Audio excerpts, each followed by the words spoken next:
Sa Cebu, isang pasaherong nagmamadaling makaluwas para makahabol sa undas ang nabiktima ng manloloko.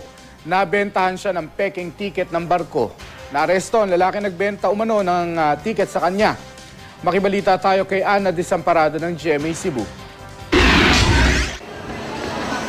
Maraming bumabiyahe tuwing undas sa pier ng Cebu City. Pila-pila sa ticket booth ang mga pasahero, kaya madalas magkulang ang barko at naaantala ang biyahe ng ilan. Ang ganito mga pangyayari sinasamantala ng ilan. Isa si Randy Paler sa mga nabiktima raw na nagbibenta ng peking ticket. Kwento ni Paler na ubusan ng ticket ang sasakyan sana niyang barko nang nilapitan siya ng isang Jemar Duarte. Inalok daw ni Duarte ang ticket niya kay Paler. Binili naman ito ni Paler sa halagang 400 piso para lang makaluwas ng mas maaga. Pero napansin ni Paler na binago na ang petsa ng ticket. Doon na siya nagduda at nagsumbong sa mga otoridad hanggang sa maaresto si Duarte. Ayon sa Cebu Port Police, hindi na bago ang mga ganitong klaseng panluloko.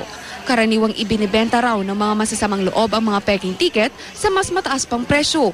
Ang 100 hanggang sa 200 pisong ticket, ibinibenta sa halagang 400 piso para doon sa mga nagmamadaling makabiyahe. Dapat, you have to be more careful ba nga. Hindi lang sila katong authorized na mga selling agents.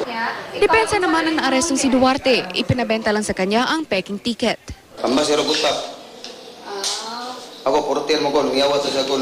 Pinag-aaralan pa ng pulisya kung anong kaso ang isasampa laban kay Duarte. Ana Desamparado, Nagbabalita, Pilipinas.